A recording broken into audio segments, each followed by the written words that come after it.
Good morning. This is John Kogan. I'm the CEO of Performative, the online community for corporate finance, accounting, treasury, and related professionals.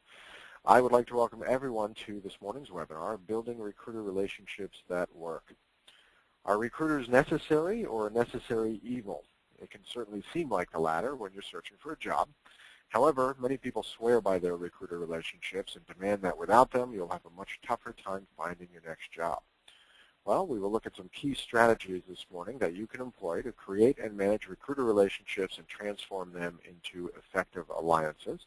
And our hope is that this will help you not only through job searches that you're currently going through, but even throughout your career, including at times in between job searches. So we hope that today will be highly useful for everyone involved. A quick note on today's agenda. First, we will hear a presentation from our speaker, and then we will move to a panel discussion where we will spend the remainder of our hour. We would like this to be an interactive experience for you. So if you have questions at any time, please go to the questions area in your GoToWebinar control panel and send us your questions. Hopefully you see the questions area in your GoToWebinar control panel. We can't promise to get all of them in, but we'll do our best, and we will follow up afterwards on any questions that we did not get to. We will send out a link to the soft copy of this presentation to all attendees, and it is probably already actually posted out on Performative. We usually get these up before the events happen, but certainly today it will be.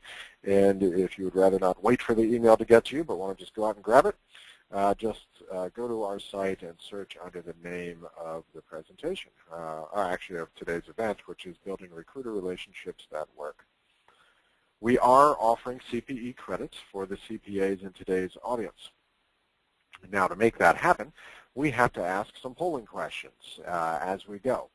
So actually, at the end of today's presentation by Cindy Kraft, who I will introduce shortly, we will present you with two polling questions. These are not a test to see if you remembered everything that was said today. It's really just to make sure you're here. And actually, there's some interesting statistical information we'd love to collect and even talk about during the Q&A portion of today's event. So even if you're not here for CPE credit, we'd love it if you would pay attention to and just take 10 seconds to answer the poll questions when they come up. Let's give a quick word about Performative before we hand it over to Cindy Kraft and get going with today's content. For those who are new to Performative, we are the largest and fastest growing online resource for senior finance, treasury, accounting, and related professionals. We welcome people at all levels of your profession. What you'll find on Performative is a completely ad-free and noise-free community of almost 500,000 folks, actually, at this point. It includes CFOs, controllers, treasurers, and others. I like to call it the most boring place on the web. We're just here to figure out how we gain knowledge and get work done. So there's no socializing, no connecting per se, or limited connection, and we do that on purpose. It's really about asking questions and getting answers on anything you could use in your day-to-day job. And it's all free and available at performative.com. So we would love for you to check that out and learn about how you can use Performative to make your life easier. And with that, I'd like to go ahead and introduce our speaker. We're very happy to have with us Cindy Kraft, who is a CFO coach, and she is America's leading career and personal brand strategist for CFOs and corporate finance executives. Cindy partners with clients to help them understand their marketability, clearly articulate their value, and position themselves as the clear and compelling choice. Her clients are among the top echelon of finance gurus who understand their unique status requires unique packaging. A typical senior level finance executive spends so many hours working in his or her job that they have, by necessity, shelved managing their careers. Cindy's client list includes CFOs of private and publicly traded corporations, private equity firms, and not-for-profit organizations, as well as other visionary and accomplished senior-level finance executives seeking to position themselves for the most coveted leadership positions. Cindy, with that, I welcome you and ask you to take it away. Thank you, John. Good morning and welcome, everyone. Thank you for jumping on this call this morning. So here's my question. Are recruiters necessary, or are they a necessary evil? I think if you asked many executives, the common answer would be necessary evil. But are they evil? Are they necessary? My answers are no and yes. My colleagues and I did a survey around how executives viewed recruiters. And we actually separated out the responses between C-level executives and senior executives to see what differences, if any, would appear in their responses. So while some results were quite expected, there were a few surprises. In response to what do you most value in a recruiter relationship, getting solid leads and opportunities that are a great fit only narrowly edged out the importance of confidentiality and accessibility. Landing a great position was fifth on the list of 5 for both the C-suite and other senior executives, which tells me that there is some clarification that needs to be done around what recruiters do, how they do it, and how best to work with them. So, are recruiters necessary or a necessary evil?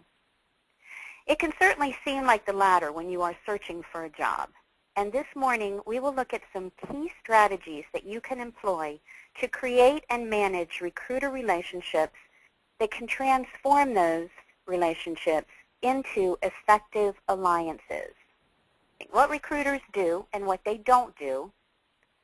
We're going to talk about how to be smart in building those relationships. And finally, how to leverage the right relationships. I am always surprised at the amount of misinformation that surrounds recruiters and recruiting. So let's start with a primer on recruiters to ensure we are all on the same page going forward. So first, what do? They find people for positions. What do they not do? They do not find jobs for people. This is a subtle distinction that, if not understood, can drive job seekers, and particularly executives, absolutely mad. Finding people for positions and finding jobs for people are not the same things. A recruiter works for and is paid by a company to find the right position, the right person for the position they have open. If you're in their database and you are the right person, it can feel like they found you a job. But that's really not what happened. What they found was the right person to fill a specific opening who happened to be you. You will avoid a lot of frustration, irritation, and downright anger in working with recruiters if you remember this one very nuanced point. Recruiters find people for positions, not jobs for people. So there are 2 kinds of recruiters. There are internal recruiters who typically work for one specific company. They are often a part of the human resources team, and their job is purely to recruit for that specific company. And there are external recruiters, often called third-party recruiters, who are more like free agents. They can target specific companies with whom they want to work, and they might very well be working with multiple companies at any one time. Among the third-party recruiters, there are 2 different kinds of recruiters, contingency and retained, and those are the ones we will be discussing today. And it is very important that you know the difference. Oftentimes, contingency recruiters are called headhunters. While most of these folks prefer to be called recruiters, the name headhunter is appropriately descriptive since, in essence, they hunt heads, oftentimes just for their databases. Contingency recruiters may or may not have actual positions they are filling. Sometimes, in lean times, they will shop a quality candidate around to prospective employers. That sounds good, right? It might be, but it could also be a huge trap that gets you excluded from consideration. How? Well, envision this scenario. A contingency recruiter gives you a call and says she has a great position that does indeed sound like a great fit for you. It might be real, it might not be real, but it sounds like it's a great fit for you. You fire off your resume to her, and instead of a real position that she is trying to fill, she begins shopping you to some prospective companies in the hopes that she will get a hot hit and put herself one step closer to a big commission check. If you have ever received those kinds of calls as a decision maker, you know exactly what I'm talking about. Maybe she stumbles across a company who does indeed have an opening, but has opted not to use a recruiter to fill that position. Perhaps it's posted somewhere, or maybe the company is relying on employee referrals or a strong network for leads to fill that opening. You happen to get wind of that opening through a warm lead and make the initial contact directly, unaware the recruiter who has your resume has previously shopped you to this company. You are definitely qualified, but the company now faces a problem. Your resume was presented by a recruiter they didn't hire. They had no intention of paying. But who could claim she is owed a commission because she presented you first? The result? The company could choose to disqualify you in order to avoid having a commission claim or lawsuit on their hands. A big loss for a potential candidate. So what is critically important to remember about contingency recruiters before you work with them is that you should interview them to make sure they are a good fit for you. And I'll talk more about this in just a minute. Release your resume only for a specific position. Add a caveat that the release of your resume is predicated on the written limitation that they are to get your permission before circulating it. And of course, if it makes sense, pursue a relationship with this recruiter. The caveat is critically important. First, it puts you in control of what happens to your resume. You know who it is being delivered to and for what positions, and based on your goals, whether it even makes sense for that company to receive your resume for that particular position. It puts you in the driver's seat. But there is another reason. That is, among contingency recruiters who work with multiple companies, those multiple companies can all be shopped by multiple recruiters, which means, or can mean, the potential for recruiter wars. If multiple recruiters submit your resume, who gets the commission? If the company receives your resume through a networking contact and then through a recruiter, will the recruiter have positioning to sue for a commission? Again, most companies will opt to avoid any possibility of a recruiter war, which can leave you high and dry as a prospective candidate. Far better from the company's perspective to nix you entirely as a potential candidate than to risk being sued or to have to pay a 30% commission on your first year's salary when they clearly have other viable candidates. One final and very important point to know about contingency recruiters. They are paid for their efforts after the candidate they have placed makes it to the 90-day mark. If the candidate fails prior to the date of payment, they get nothing for their efforts. Well, except a company that isn't very happy with their service and may never use them again. The other recruiter group that we're going to talk about are retained recruiters. And again, I think some of the same stipulations for working with contingency recruiters apply to retained.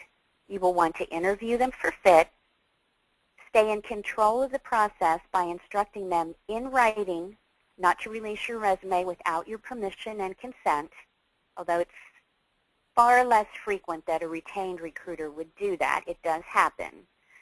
And finally, if they play in your space, build their relationship. The retained business model is quite different than the contingency model. And actually at the senior level, these really are the big boys with whom you want to build bridges. Retained recruiters are paid in advance to find the right candidates, which means they are paid regardless of whether or not they do actually find the right candidate within their contracted time frame.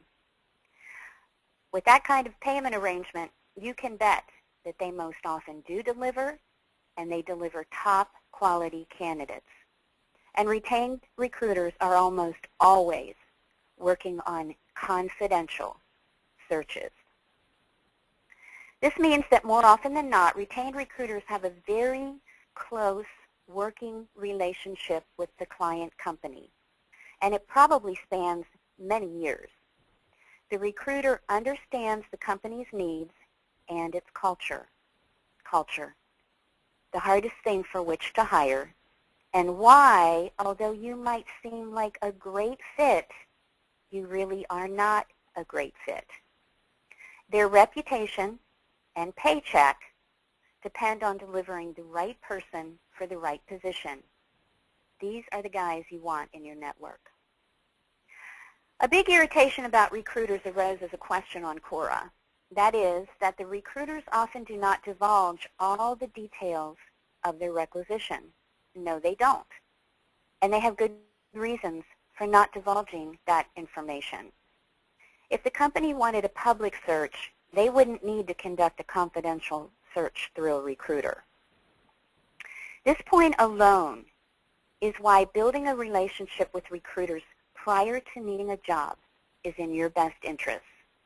Where there is trust, there is usually more detail forthcoming and a better understanding of your fit for the kinds of positions they typically place. You might be wondering about my suggestion to interview the recruiters. I firmly believe that it makes sense for you to know who you're working with and that you have chosen someone who understands your goals sufficiently to match you with the right opportunities at the right companies. Now remember, the goal is to build relationships, though. So this interview is really a conversation. It's not an interrogation. It's not defensive. It's really offensive. You might begin by asking them about themselves. How long have they been in the recruiting industry? What does their typical placement look like? What has been one of their greatest success stories? Then flip the tables and ask how they view you as a potential candidate for their typical companies. Do they view you as a strong candidate? Why? Or why not? Do they believe you are marketable? If so, why? If not, why not? It's often very difficult to get recruiter feedback post-interview. So making an attempt to uncover some valuable information from the recruiter perspective and begin a mutually beneficial relationship at this juncture can be effective, particularly if you are a strong, marketable candidate. One question that came up while I was preparing this presentation asked about how, after you've talked to a recruiter about one job, you get in front of them for a different opportunity that they also have available. Really, the short answer is relationship. One built on reciprocity, trust, and constancy, so that you are top of mind when opportunities arise, and which the recruiter will want to help you because it helps him or her, particularly in the pocket. If you don't have a relationship with the recruiter, you are instead just a resume, which means that you have to bug the recruiter if you want to stay top of mind. And that might work, but most likely it will not work. Either way, it is definitely not strong positioning for you as a candidate. Desperate is never desirable. And even if you aren't desperate, it can be perceived that way. Ultimately, what you want is recruiters calling you for the right opportunities at the right level with the right companies. So now that we know what they do and how they do it, let's look at how you can be smart about building some effective recruiter relationships. First and foremost, it is always about networking. Networking just doesn't apply to recruiters, but it is definitely true with recruiters. Think about it this way. How do or would you feel if someone you haven't talked to in 10 years calls you up, says some superficial things to move the conversation forward, and then asks you for a big favor? Now, if you have the gift of helping, then you're probably out of your chair and on the request before you've disconnected. But for most of us, we feel a bit used. We haven't talked in ages. I barely know you anymore. You only call when you need something. And then you expect to get without giving. And you expect me to deliver a J-O-B. Can you just imagine how many job seekers are trying to get something, in this case a job, from a recruiter every single hour of every single day? In their defense, I don't defend them often, I can imagine they are feeling a little bit beat up. Add to that the misunderstanding of what they do. Find jobs for people versus find the right person for a specific opportunity. And, well, that relationship can get off to a pretty contentious start if it even leaves the ground. So another question that we asked some executives was how many recruiters they typically worked with at any one time. And you'll notice that the numbers were pretty similar among C-suite executives and senior executives. And I believe they're right. I believe 1 to 2 recruiters makes the most sense for any senior finance executive. Remember, recruiters only hold about 10 to 12% of the market share. They don't hold all the jobs. There's no reason why you have to work with 50 recruiters. You don't even need 20. 1 to 2 really is probably ideal. 1 to 2 that you have a relationship with. So recruiters need to be a strategy and a necessary strategy, but certainly not your only strategy. And not your only strategy because they hold such a small part of the job market. Now, the best opportunities come through networking with recruiters and building visibility to attract those recruiter inquiries that can launch a longer-term relationship. If the recruiter sees you have something from which they can benefit, trust me, they'll be on you like fleas on a dog. We also asked executives who they preferred to work with, a small boutique or a name brand like Heidrich or Korn Ferry, or both. And as you can see, there was a fairly even split among C-level executives saying they didn't care, a larger separation for senior executives who preferred a small boutique over the big boys. Another interesting statistic was that both audiences barely broke the 4% mark on preferring to work only with a multi-office, multinational, name brand search firm. When I talk with clients, they almost always talk about the name brand recruiters.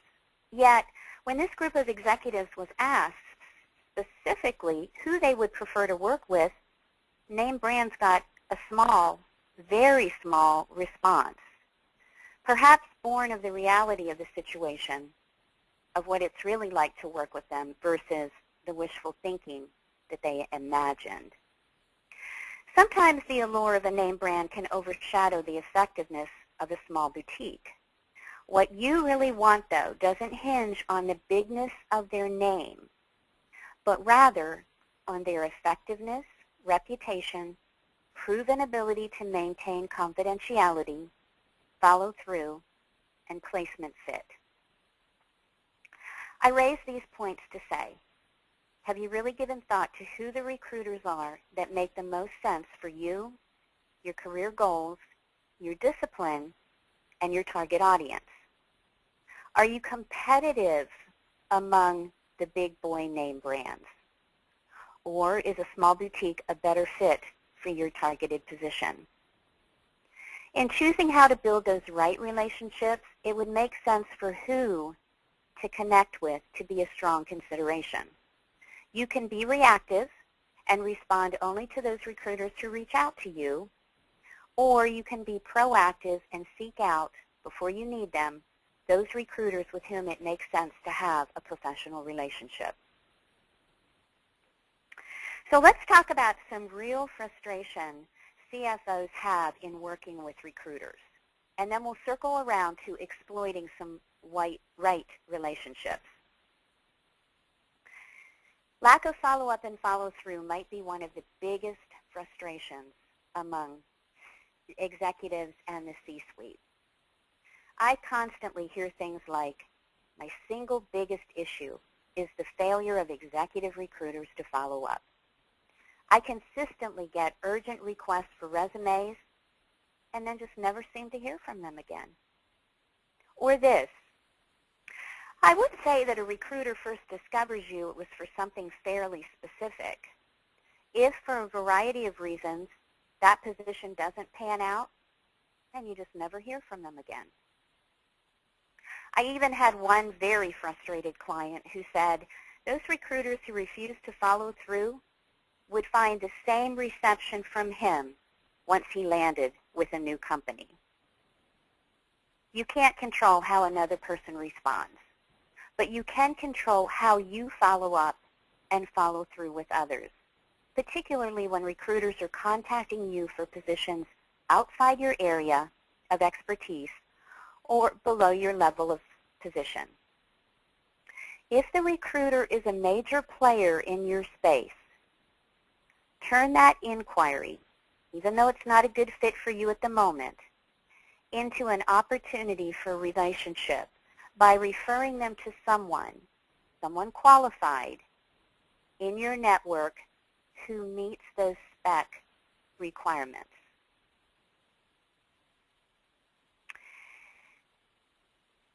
Square peg, square hole, or nothing. That is the recruiter mindset.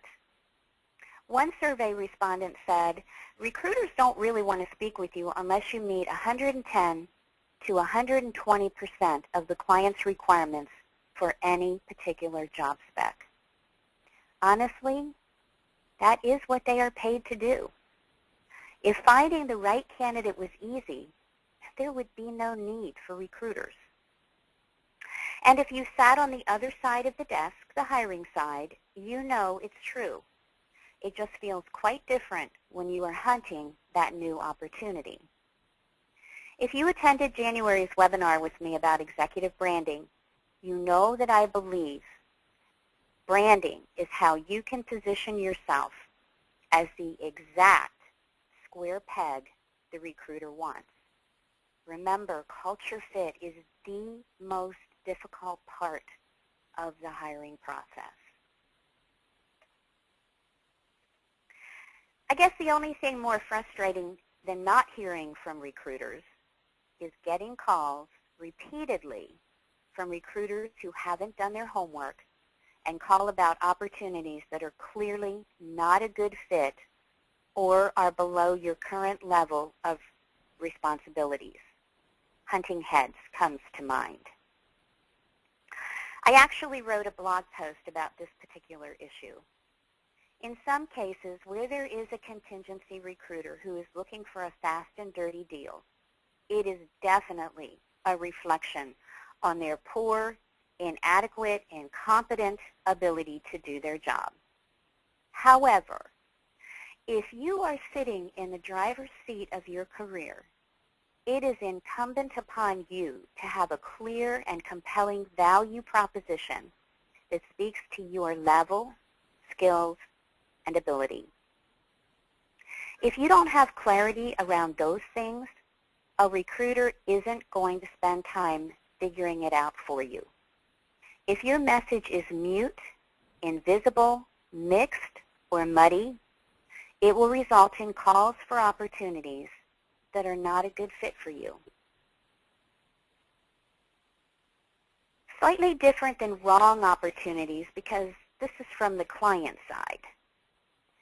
The recruiter's client.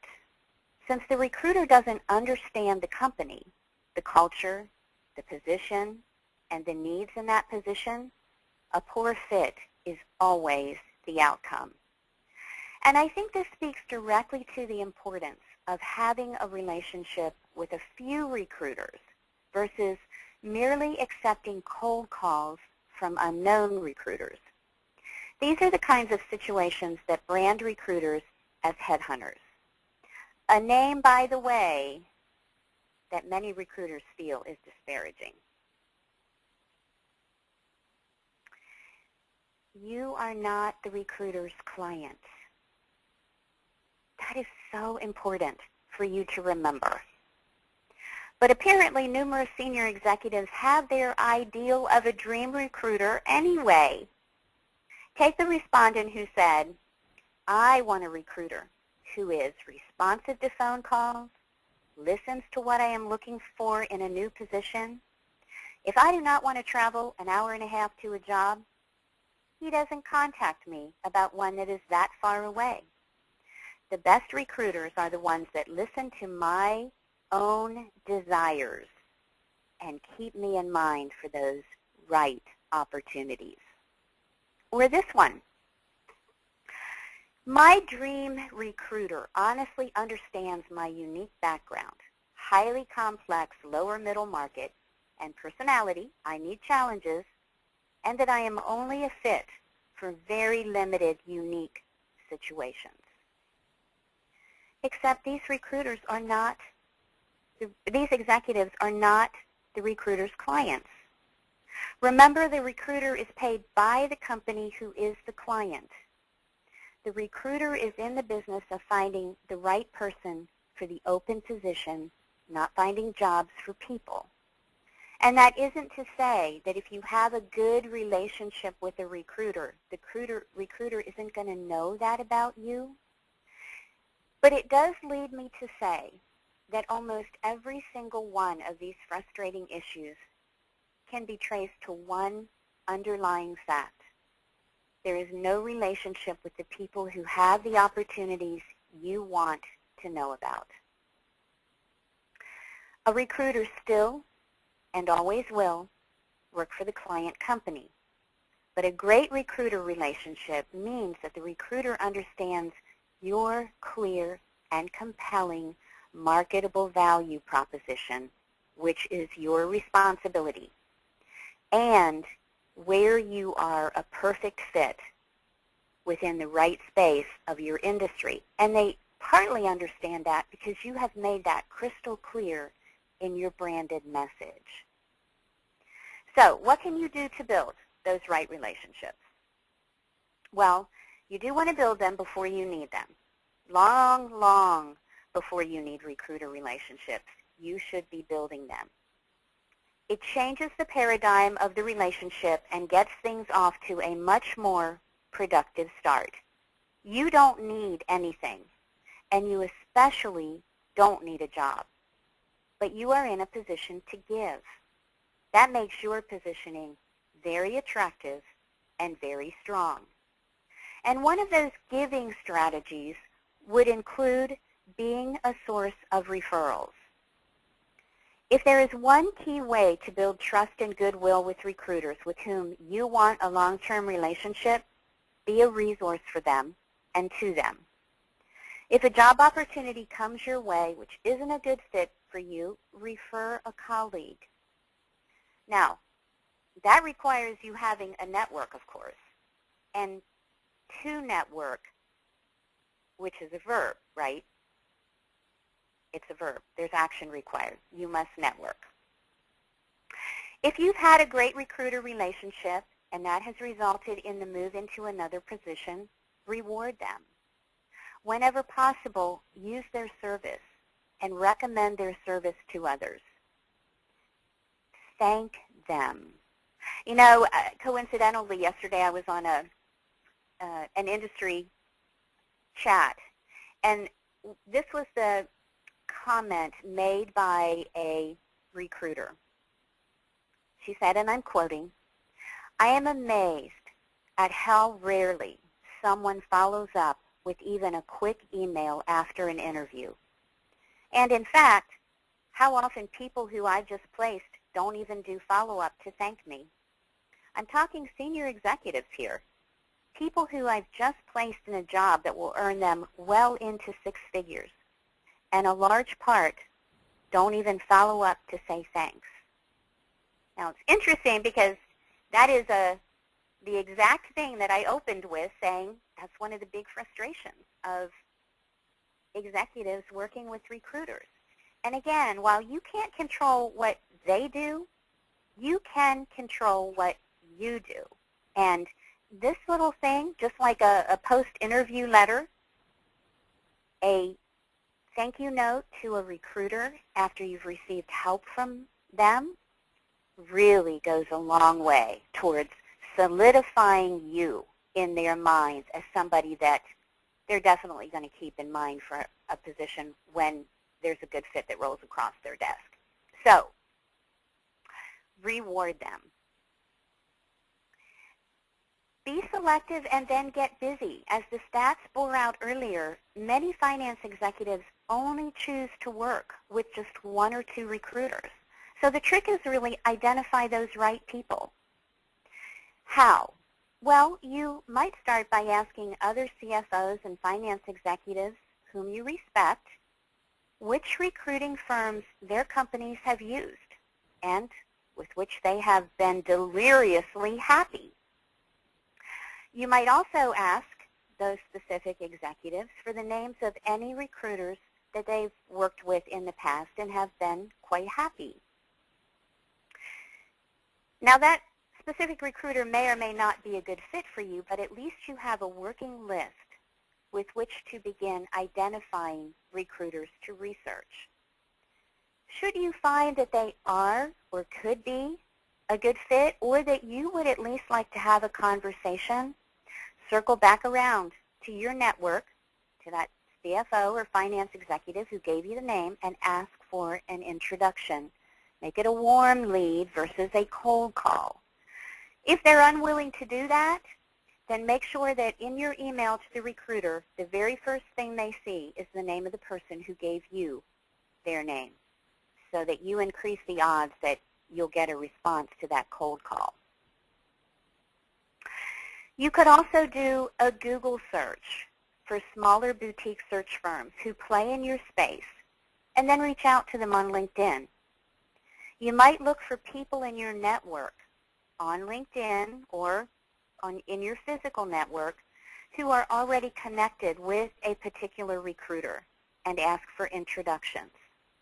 And introductions just always work better than cold calls. LinkedIn truly is a great resource for tracking down recruiters. I would venture a guess that the majority of recruiters, particularly small boutiques, are on LinkedIn. And I take that another step and say that they are looking actively for subject matter experts, and they are specifically looking for them within LinkedIn groups.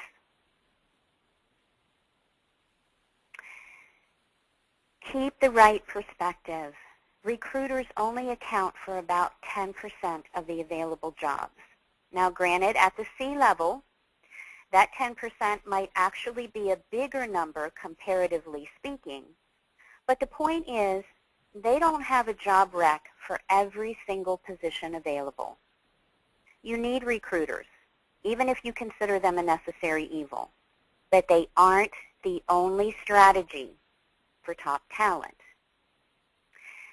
To bear this out, one of the other questions that we asked in our survey was, which job search methods have you found to be most effective? Notice the C-suite.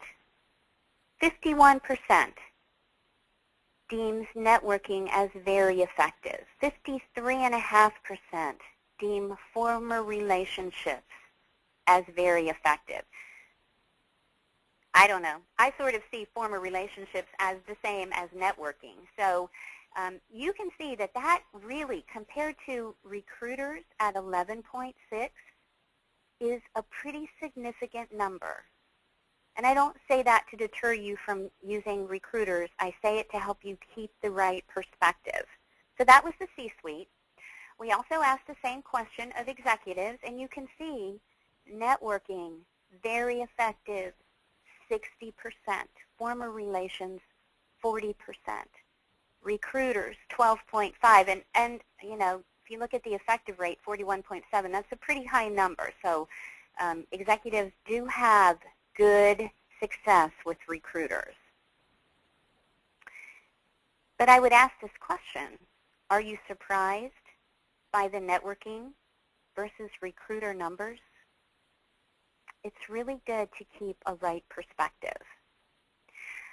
One respondent who was a C-level executive said this, networking is key, followed by the use of LinkedIn.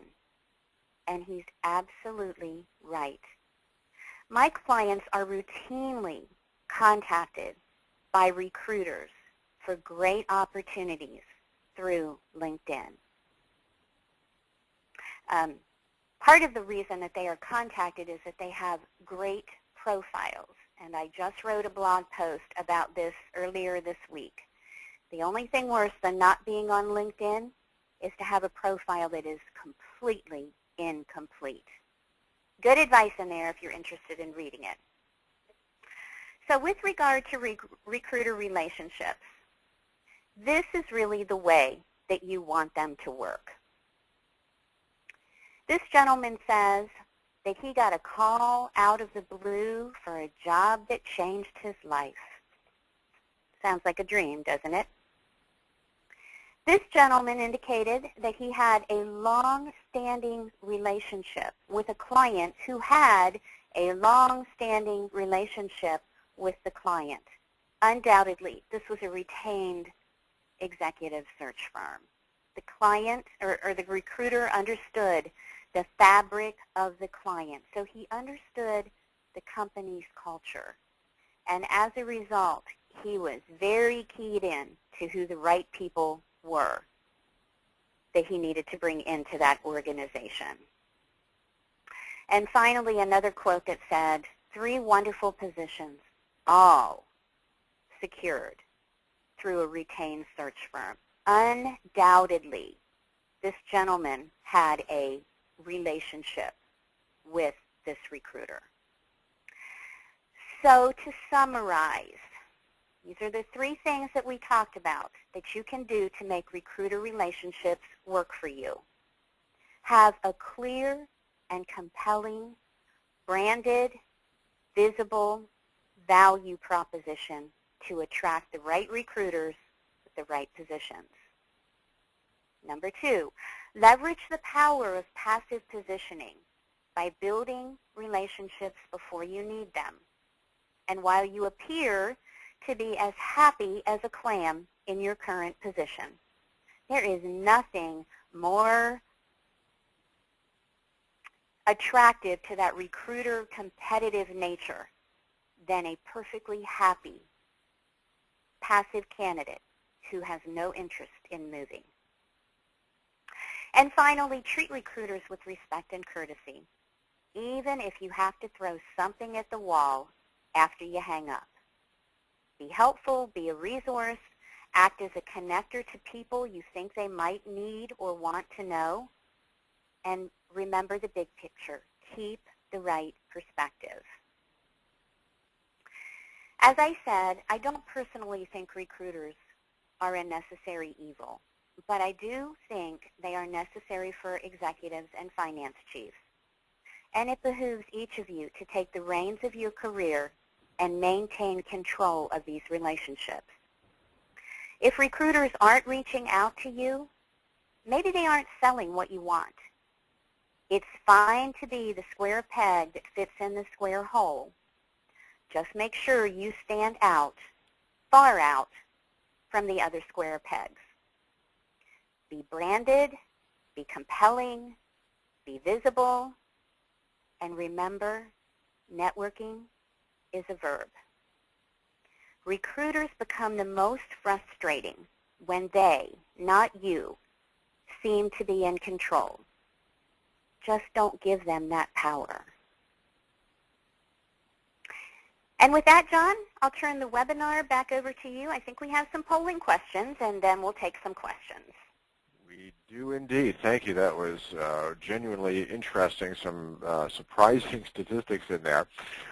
Before we get back to that and launch into questions, we have two quick polling questions. And once again, even if you're not here for CPE credit, we'd love to know what you think.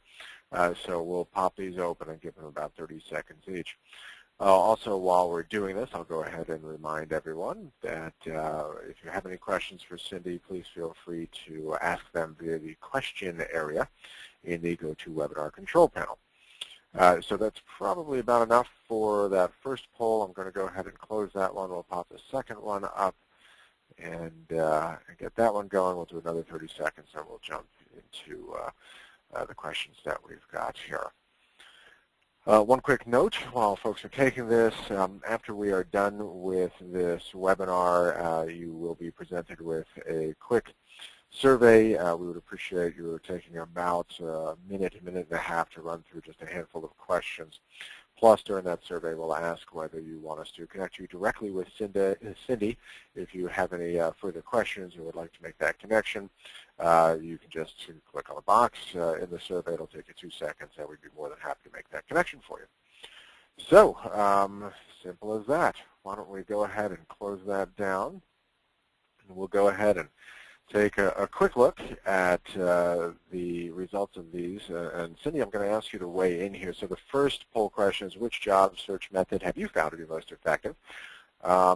Interesting to compare and contrast this with what you had up on the screen earlier, but what do you think about what we've got here? Mm-hmm. Well, I think it bears out what our survey said, and that is that really networking is key. And if you throw in recruiters, I mean, really, the networking number might even reflect the fact that some of the people who respond had a relationship with recruiters with whom they networked on a regular basis. So networking and former relationships, I mean, truly, it just speaks to the power of how important networking is to you being successful in uncovering those opportunities. Recruiters really don't have a big market share, but your network has a huge market share. Great. Let's take a quick look at the second question as well. And this question is, in your experience, do you get better opportunities from name brand boutiques, both, neither? And what do you think about what we see here? Yeah, interesting how much bigger the small boutique number is. I'll tell you what jumps out to me is the 30% for neither. I think that's a pretty big number. Well, it's interesting. Maybe that's congruent with the finding from one of the earlier statistics you showed about how the success of networking, and maybe folks are having so much success there, they're not needing to go with boutiques or large firms for that matter. Interesting. Well, why don't we go ahead and grab a handful of questions here while we have the time. First question, which I'm sure you'll appreciate, Cindy, is where can I find Cindy's blog? It's a very easy URL, cfo-coach.com. And if you want to go directly to the blog, it's /blog, cfo-coach/blog. cfo-coach.com. There you go. There we go. /blog. All right, great. So we've got that one. Thanks for asking that question. So we've got a question here. Can you share your recent experience about how long it's taking someone currently looking to land a CFO or executive level finance or related position? What's that timeline look like these days? You know, the stats that just came out from the Execunet job market survey indicated that the average number, and this wasn't just finance execs, this was just executives period, was 5.7 months, so roughly 6. I really think that it is important to set expectations, and I always tell people that I work with, you should plan for 9. It could be quicker. It might very well be quicker, but a lot of that depends on your strategy and your positioning. So, you know, how clear is your value proposition? But I think 9 months is a really reasonable expectation. I'm not really finding that people are hanging around for a month and 15 months and 18 months. Not my clients. Let me be clear about that. There are a lot of people who've been unemployed for a very long time. The longer you're out, the harder it is. Despite the great people that are available because they're not working, the perception is still passive candidates are really desirable, particularly by recruiters who have been hired by companies to lure away that candidate. So that kind of candidate is going to find a much easier, quicker, and easier is a relative term, less challenging, faster move versus somebody who's unemployed and is battling that issue. So 6 months on the short end, I think a realistic expectation is 9. So back to the recruiter topic, if you are interested in connecting with a recruiter, and you even know some recruiters who sort of serve your space and for whom you believe you would be qualified to reach out to, are they interested in getting inbound communication from someone they don't necessarily know? How would you recommend someone goes about targeting and actually introducing themselves, if that's what it comes to the recruiter that they would like to work with? Yeah, it is really hard. I say I don't defend recruiters very often, and this is one of the times when I won't defend them. They really do not make it easy for candidates to reach out to them. That said, I think the easiest thing to do is to look to see if they're on LinkedIn. Connect with them. Most recruiters have open networking, so most recruiters will connect with you. More importantly, look to see if they're in groups that you also belong to on LinkedIn.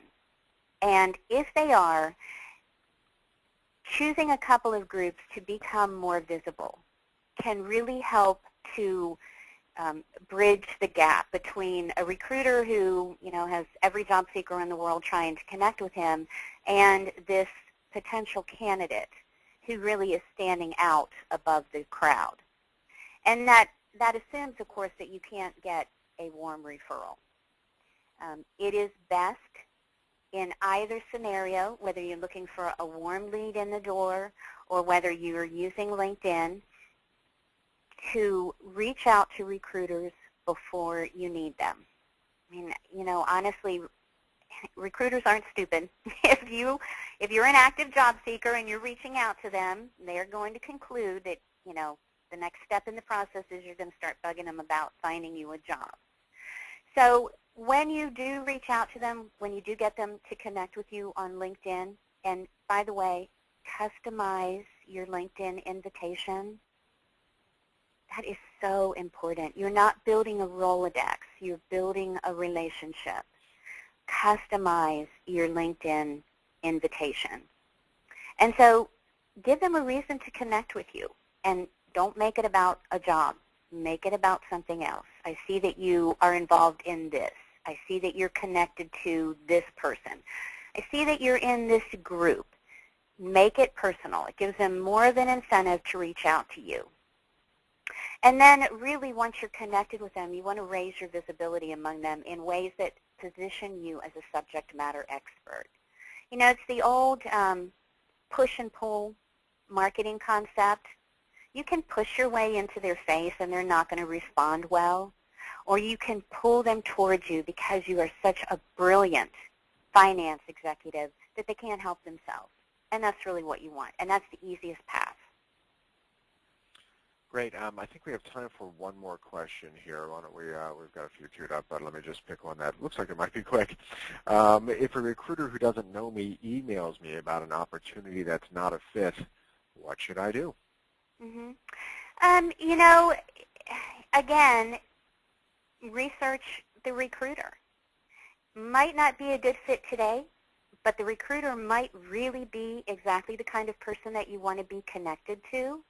And so how you respond really depends on the answer to that question. If it's a run-of-the-mill, you know, low-end contingency, not in your space, maybe they're a generalist, you know, you can respond very politely, appreciate you reached out to me, this doesn't really appear to be a good fit for me.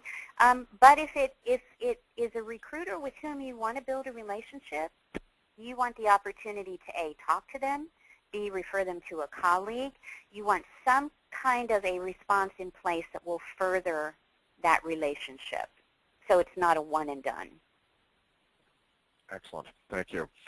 Thank you very much. And in order to get folks back to whatever they're doing in a timely fashion, we want to be mindful of the time here. It's about 1 minute to the top of the hour. So let's go ahead and start to wrap this up. And first, I'd like to thank Cindy for your time and insight. Thank you so much for joining us today and giving us this wonderful insight into such a critical process in all of our professional lives. So thank you very much, Cindy.